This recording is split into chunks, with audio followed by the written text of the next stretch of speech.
నమస్తే, welcome to 16. భారత్లో జరుగుతున్న ఎన్నికల్లో అమెరికా జోక్యం చేసుకుంటోందని ఆరోపిస్తోంది రష్యా.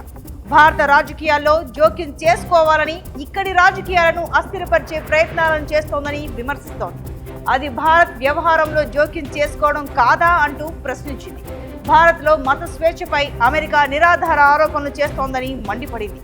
భారత్లో మత స్వేచ్ఛపై అమెరికా నిరాధార నివేదికను ఇచ్చిందన్న రష్యా, ఖలిస్తాన్ వేర్పాటువాది గుర్పత్వంత్ సింగ్ పన్ను హత్య కుట్రలో భారత యువకుల ప్రమేయం ఉందన్న విషయం అమెరికా నిరూపించలేకపోయిందని వెల్లడించింది.